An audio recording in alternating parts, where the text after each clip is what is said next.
Hello friends, good afternoon everybody. তো আমরা যে ভারতের সংবিধান নিয়ে আলোচনা করছি, অলরেডি আমরা প্রথম পার্ট নিয়ে আলোচনা করেছি, যেখানে আমাদের প্রথম টপিক ছিল গণপরিষদ। অর্থাৎ সেখানে আমরা ডিটেলসে আলোচনা করেছি। যারা প্রথম ভিডিওটি দেখোনি তারা অবশ্যই প্লেলিস্ট চেক করবে, এখানে লেখা আছে ভারতের সংবিধান, সেই নামে একটা প্লেলিস্ট করেছে, সেখানে গিয়ে তোমরা দেখে নেবে।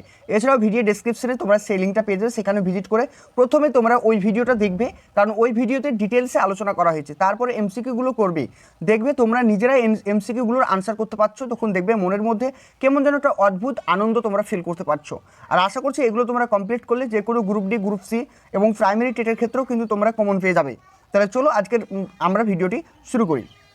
ফার্স্ট কোশ্চেন দেখো কি বলছে, ভারতীয় সংবিধান চালু হওয়ার সঠিক সাল বা তারিখ কোনটি?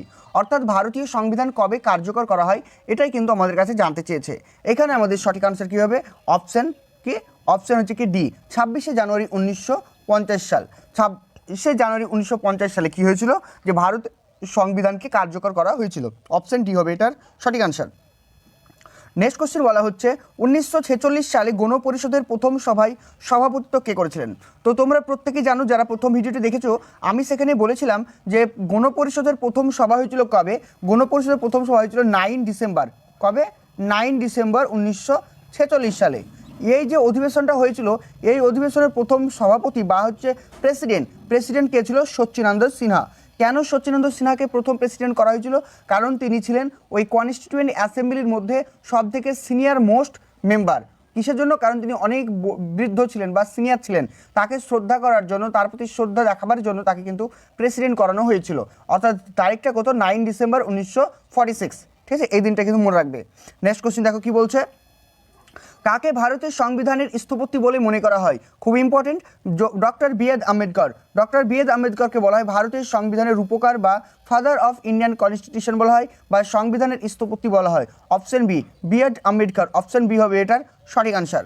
নেক্সট কোশ্চিন, ভারতীয় সংবিধান রচনার উদ্দেশ্যে গঠিত গণপরিষদের প্রাথমিক সদস্য সংখ্যা কত ছিল? দেখো, যখন ভারতের গণপরিষদ তৈরি করা হলো তখন টোটাল মেম্বার সংখ্যা ছিল কজন? 389 জন। কজন? 389 জন। কিন্তু পরবর্তী সময়ে মুসলিম লীগ কিন্তু গণপরিষদ থেকে ত্যাগ করে, যার ফলে গণপরিষদের সদস্য সংখ্যা হয়ে দাঁড়ালো 299 জন। 299 জন হয়ে দাঁড়ালো যখন মুসলিম লীগ ত্যাগ করলো। তাই অপশন ডি হবে এটার সঠিক আনসার। নেক্সট কোশ্চিন, গণপরিষদের সভাপতি সদস্যরা ছিলেন প্রত্যক্ষভাবে ভারতের জনগণ দ্বারা নির্বাচিত, প্রাদেশিক আইনসভার সদস্যগণ দ্বারা নির্বাচিত। যা আমি প্রথমেই বলে দিয়েছিলাম প্রথম ভিডিওতে, যে প্রাদেশিক আইনসভার সদস্য দ্বারা গণপরিষদের মেম্বাররা কিন্তু নিয়োগ হয়েছিল, অর্থাৎ নির্বাচিত হয়েছিল। অপশন বি হবে এটার সঠিক আনসার। নেক্সট কোশ্চেন বলছে ভারতীয় সংবিধান গৃহীত হয় কবে? অর্থাৎ ভারতের সংবিধানকে কবে অ্যাডপ্ট করা হয়? এটার সঠিক আনসার হবে 26শে নভেম্বর 1949 সাল। অপশন সি, 26শে নভেম্বর 1949 সাল। আর কার্যকর করা হয়েছিল কবে? 26শে জানুয়ারি 1950 সাল। এই দুটো তারিখ কিন্তু ভালোভাবে তোমাদেরকে মনে রাখতে হবে। নেক্সট কোশ্চেন, কত সালে ভারতবর্ষ প্রজাতান্ত্রিক রাষ্ট্ররূপে আত্মপ্রকাশ পায়? খুব ইম্পর্টেন্ট, কত সালে ভারতবর্ষ প্রজাতান্ত্রিক রাষ্ট্ররূপে আত্মপ্রকাশ পায়? এটা সঠিক আনসার অপশন বি, 1950 সাল। অপশন বি হবে 1950 সাল, 26শে জানুয়ারি। নেক্সট কোশ্চেন, কবে অনুষ্ঠিত হয়েছিল গণপরিষদের প্রথম সভা? অর্থাৎ এর আগেই বললাম যে গণপরিষদের প্রথম সভা হয়েছিল 9 ডিসেম্বর 1946। 9 ডিসেম্বর 1946 সালে প্রথম গণপরিষদের সভা হয়েছিল। আর সেকেন্ড কবে হয়েছিল? সেকেন্ড হয়েছিল কি 11ই ডিসেম্বর। কবে? 11ই ডিসেম্বর, সালটা একই, 1946। ভারতের সংবিধান রচনা করেছে কারা? ভারতের সংবিধান রচনা করেছে ব্রিটিশ পার্লামেন্ট, ভারতের গণপরিষদ বা কনস্টিটিউয়েন্ট অ্যাসেম্বলি, তৎকালীন প্রদেশগুলির প্রাদেশিক আইনসভার সদস্যগণ, ভারতের জনগণ। এটার সঠিক আনসার হবে অপশন বি, এটা হবে কি ভারতের গণপরিষদ। অপশন বি হবে এটা সঠিক আনসার, ভারতের গণপরিষদ। নেক্সট কোশ্চেন, নিম্নলিখিত সময়কালগুলির মধ্যে কোন সময় ভারতীয় সংবিধান রচনার উদ্দেশ্য গঠিত গণপরিষদ বিতর্কের মাধ্যমে ভারতীয় সংবিধান চূড়ান্ত করেছিল? অর্থাৎ কোন সময়ের মধ্যে ভারতীয় সংবিধান তৈরি করা হয়েছিল? তো তোমরা প্রত্যেকেই জানো, আমি এর আগে বললাম 9 ডিসেম্বর। অর্থাৎ কি 9 ডিসেম্বর 1946 থেকে কবে? 26শে নভেম্বর 1949। তাহলে এখানে দেখো 46 থেকে 746, এখানে দেখো অপশন সি। অপশন কি বলছে? কি থেকে 9 ডিসেম্বর 1946 থেকে নভেম্বর মাসের 1949 সাল, এই সময়ের মধ্যে কিন্তু ভারতের সংবিধান রচনা করা কমপ্লিট হয়ে যায়। অপশন সি হবে এটার সঠিক আনসার। নেক্সট কোশ্চেন বলছে ভারতীয় সংবিধানে গণপরিষদ দ্বারা গঠিত খসড়া কমিটির প্রধান কে ছিলেন? খুবই ইম্পর্টেন্ট প্রশ্ন, এটা খুবই ইম্পর্টেন্ট। খসড়া কমিটির চেয়ারম্যান বলা হয় কাকে? ডক্টর বি এড আম্বেদকরকে। অপশন সি হবে এটার সঠিক আনসার। খসড়া কমিটির চেয়ারম্যান ছিলেন doctor B R Ambedkar. Next question চলো, গণপরিষদের সভাপতি কে ছিলেন? গণপরিষদের সভাপতি ছিলেন জওহরলাল নেহরু, বল্লভভাই প্যাটেল, মৌলানা আবুল কালাম আজাদ, রাজেন্দ্র প্রসাদ। তো যখন তোমাদেরকে প্রেসিডেন্ট বলবে তখন আনসার হবে কি? ডক্টর রাজেন্দ্র প্রসাদ। এখানে সঠিক আনসার হবে option D, doctor Rajendra Prasad. দেখতে পাচ্ছ কতবার পরীক্ষা এসেছে কোশ্চেনটা, এখানে পুরো কিন্তু লেখা আছে। নেক্সট কোশ্চেন, নিম্নলিখিত কোনটির অধীনে গঠিত হয়েছিল গণপরিষদ? অর্থাৎ গণপরিষদ তৈরি করেছিল কারা? Mountbatten plan? কখনোই মাউন্ট ব্যাটেন প্লেন নয়। Cabinet mission? অবশ্যই এটা সঠিক আনসার হবে ক্যাবিনেট মিশন। কারণ 1946 সালে ভারতের গণপরিষদ বা সাংবিধানিক গঠন করার জন্য 1946 সালে ক্যাবিনেট মিশন ভারতে আসেন। এই ক্যাবিনেট মিশনের লক্ষ্য ছিল ভারতের গণপরিষদ তৈরি করা এবং ভারতীয়দের হাতে আমাদের যে স্বাধীনতা সেটাকে হস্তান্তর করে দেওয়া। নেক্সট কোশ্চেন বলা হচ্ছে ভারতের সংবিধান কোন তারিখে ঘোষণা করা হয়? ভারতের সংবিধান ঘোষণা করা হয় কবে? ভারতের সংবিধান কোন তারিখে ঘোষণা করা হয়? 26শে জানুয়ারি 1952, 26শে জানুয়ারি 1953, 26শে জানুয়ারি 1951, 26শে জানুয়ারি 1950। তাহলে এটা সঠিক আনসার হবে 26শে জানুয়ারি 1950।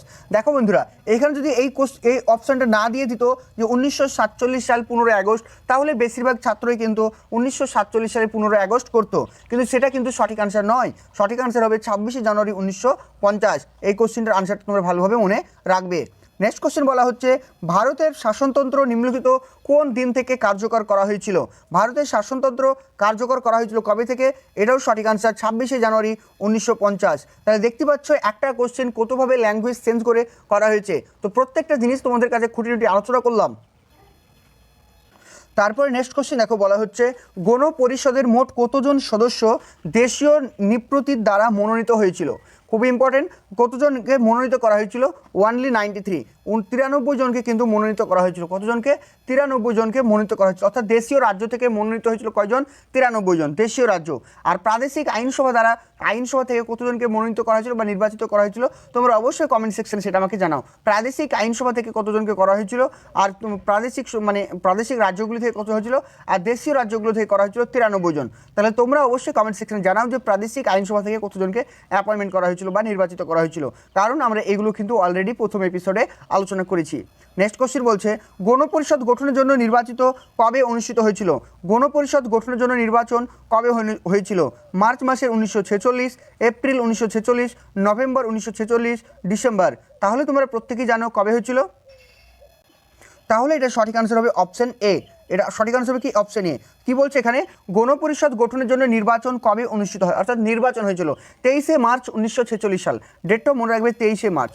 কবে? 23শে মার্চ 1946 সালে কিন্তু এই নির্বাচনটা করা হয়েছিল। খুবই ইম্পর্টেন্ট প্রশ্ন, মনে রাখবে। নেক্সট কোশ্চেন দেখো, কোন ব্যক্তি ভারতীয় সংবিধান রচনার জন্য গণপরিষদ গঠনের দাবি প্রথম উত্তোলন করেছিলেন? এটার সঠিক আনসার হবে কি? এম.এন. রয়। অপশন সি হবে এটার সঠিক আনসার। 1935 সালে এম.এন. রয় তিনি কী করেছিলেন? গণপরিষদ গঠনের জন্য দাবি তুলেছিলেন। কিন্তু অফিসিয়ালি যদি বলে, অর্থাৎ অফিসিয়ালি গণপরিষদের দাবি তুলেছিলেন কে? জাতীয় কংগ্রেস। জাতীয় কংগ্রেসের হয়ে জওহরলাল নেহরু। এখানে আনসার হবে অপশন সি, এম.এন. রয়। তারপর নেক্সট কোশ্চেন দেখো, বলছে ভারতের গণপরিষদ গঠন হতে সময় লেগেছিল কতদিন? ভারতের গণপরিষদ তৈরি করতে সময় লেগেছিল প্রায় 3 বছর। কতদিন? প্রায় 3 বছর কিন্তু সময় লেগেছিল। এটা কিন্তু তোমাদেরকে মনে রাখতে হবে, এটাও কিন্তু পরীক্ষায় আসে যে কতদিন সময় লেগেছিল। প্রায় 3 বছর। নেক্সট কোশ্চেন দেখো, এখানে বলা হচ্ছে গণপরিষদের প্রাথমিক সদস্যদের মধ্যে কতগুলি আসন মুসলিমদের জন্য ছিল? কারণ আমরা অলরেডি বলেছি যে গণপরিষদের যে আসন সংখ্যা 3টে গ্রুপে ভাগ করা হয়েছিল। একটা হচ্ছে কি জেনারেল, একটা হচ্ছে মুসলিম, আর একটা হচ্ছে কি শিখ সম্প্রদায়ের জন্য। তাহলে মুসলিমদের জন্য ছিল কতজন? মুসলিমদের জন্য ছিল 78। অনলি 78 ছিল মুসলিমদের জন্য। অপশন এ হবে এটার সঠিক আনসার, 78। তারপর নেক্সট কোশ্চেন দেখো, বলছে গণপরিষদের প্রথম সভা, যে গণপরিষদের যে প্রথম সভা হয়েছিল সেটা কোথায় হয়েছিল? কোন শহরে হয়েছিল? এটা সঠিক আনসার হবে নতুন দিল্লি। অর্থাৎ কনস্টিটিউয়েন্ট হলে হয়েছিল। নতুন দিল্লির কনস্টিটিউশন হলে কিন্তু গণপরিষদের প্রথম কিন্তু সভা আয়োজন করা হয়েছিল। অপশন ডি, যার প্রেসিডেন্ট ছিল সচ্চিদানন্দ সিনহা। অপশন ডি হবে এটার সঠিক আনসার। তারপর নেক্সট কোশ্চেন দেখো বলছে, এখানে বলছে ব্রিটিশ থেকে যখন ভারতে ক্যাবিনেট মিশন আসলো তখন তার যে প্রধান ছিল তার নাম কি। এই কোশ্চেনগুলো তোমরা যদি একটু প্র্যাকটিস করো দেখবে পরীক্ষা এর বাইরে আর কোনো কোশ্চেন আসছে না। যে ব্রিটিশ থেকে আগত ক্যাবিনেট মিশনের প্রধান কে ছিলেন, ব্রিটিশ থেকে আগত যে ক্যাবিনেট মিশনের প্রধান ছিলেন তার নাম হলো Lord Pethick Lawrence. Option A হবে এটা সঠিক আনসার, লর্ড প্যাথিক লরেন্স। আর ক্রিপস মিশনের প্রথম ছিল স্যার স্ট্যানফোর্ড ক্রিপস, এটা অন্য। তো এখানে যেটা ক্যাবিনেট মিশনের কথা বলা হয়েছে সেটার আনসার হবে option A, Lord Pethick Lawrence. Next question দেখো বলছে, নিম্নলিখিত ব্যক্তিগুলির মধ্যে কে গণপরিষদের সদস্য ছিলেন না। এগুলো আমরা কিন্তু ডিটেলসে আলোচনা করব, এখানে এমসিকিউগুলো ইনক্লুড করা আছে তাই আমি তোমাদের সঙ্গে আলোচনা করছি, তো ডিটেলস অবশ্যই আসবো। দেখো এখানে বলছে Mahatma Gandhi, Vallabhbhai Patel, K M Munshi, J B Kripalani. গণপরিষদের সদস্যদের মধ্যে মহাত্মা গান্ধী কিন্তু ছিলেন না। অপশন এ হবে এটার সঠিক answer, option A Mahatma Gandhi. তারপর নেক্সট কোশ্চেন দেখো এখানে কি বলছে, নেক্সট কোশ্চেনে বলছে গণপরিষদগুলি সম্পর্কে নিম্নলিখিত কোন তথ্যটি সঠিক নয়। অর্থাৎ গণপরিষদ সম্পর্কে কোনটি সঠিক নয়। আশা করছি প্রত্যেকটা আনসার তোমরা পারবে। দেখো অপশান এ কি বলছে, অপশান এ বলছে গণপরিষদের প্রথম কার্যনির্বাহী, অর্থাৎ কার্যনির্বাহী মানে এক্সিকিউটিভ প্রেসিডেন্ট কে ছিলেন। আমি বারবার বলছি গণপরিষদের প্রথম প্রেসিডেন্ট ছিল ডক্টর সচ্চিদানন্দ সিনহা, তাহলে অপশান এ এখানে একদম কারেক্ট। আমার এখানে কোনটি কারেক্ট নয় জিজ্ঞেস করছে। তারপর অপশন বি দেখো গণপরিষদের সকল সিদ্ধান্ত সর্বসম্মতিক্রমে হয়। অবশ্যই এটাও ঠিক, কারণ একজন যদি অসম্মতি দেয় তাহলে কিন্তু সেটা হবে না। অপশন সি বলছে সার্বিক প্রাপ্তবয়স্কদের ভোটাধিকারের ভিত্তিতে গণপরিষদ গঠিত হয়েছিল, এটা নয়, এটা কিন্তু একদম নয়। ঠিক আছে, প্রাদেশিক আইনসভার সদস্য দ্বারা নির্বাচিত হয়েছিল, এটা হবে। আর ভারতীয় সংবিধান রচনার জন্য গণপরিষদে মোট 13টি কমিটি গঠন করা হয়েছিল, এটা ঠিক যে 13টি কমিটি অবশ্যই গঠন করা হয়েছিল। অপশন ডি হবে এটার সঠিক আনসার। সরি একটু মিস্টেক আমি ভুল বললাম, যে অপশন সি হবে সঠিক আনসার, কারণ এখানে 9 বলেছে, এখানে 9 বলেছে, তাই অপশন সি হবে এটার সঠিক আনসার। নেক্সট কোশ্চেন দেখো বলছে মুসলিম লীগ যখন গণপরিষদ ত্যাগ করলো তখন গণপরিষদের টোটাল সদস্য সংখ্যা কতজন ছিল। এর আগেও বলেছি যে তখন টোটাল সদস্য সংখ্যা ছিল 299 জন, কিন্তু যখন মুসলিম লীগ ছিল তখন ছিল 399 জন। ঠিক আছে, 389 জন ছিল, আর মুসলিম লীগ চলে যাওয়ার ফলে হয়ে গেল 299 জন, এটা কিন্তু মনে রাখতে হবে। তারপরে কোশ্চেন দেখো চেয়ারম্যান সহ ড্রাফটিং কমিটিতে মোট কতজন সদস্য ছিল, খুব ইম্পর্টেন্ট কোশ্চেন। তাহলে মনে রাখবে চেয়ারম্যান সহ ড্রাফটিং কমিটিতে সদস্য সংখ্যা ছিল 7 জন। এই 7 জনের নাম কিন্তু তোমাদেরকে প্রত্যেকটা মুখস্থ রাখতে হবে, কারণ পরীক্ষায় প্রশ্ন আসে কে ড্রাফটিং কমিটির চেয়ারম্যান ছিলেন না বা কে ড্রাফটিং কমিটির চেয়ারম্যান ছিলেন, এরকম প্রশ্ন আসে। তো সেক্ষেত্রে তোমাকে 7টা নাম কিন্তু মুখস্থ করতে হবে, ওই লিস্ট কিন্তু তোমরা পেয়ে যাবে এই ভিডিওর পরেই। তো ওকে বন্ধুরা, এই পর্যন্ত আজকে থাকলো। আমরা নেক্সট আলোচনা করব 12 নম্বর থেকে আলোচনা করব, 12 নম্বর এমসিকিউ থেকে আলোচনা করব। আমরা ছোট ছোট ভিডিও বানাবো যাতে তোমাদের প্রত্যেকের কিন্তু কোশ্চেনগুলো মুখস্থ হয় এবং আগের যে কনসেপ্টগুলো ক্লিয়ার থাকে, তবে কিন্তু আমরা সামনের দিকে এগোতে পারবো। এক গাদা পড়া দিয়ে কোনো কিছুই হবে না যদি তোমাদের মনে না থাকে। তো এই পর্যন্ত থাকলো, ভালো লাগলো অবশ্যই লাইক কমেন্ট শেয়ার করে। Thank you for watching.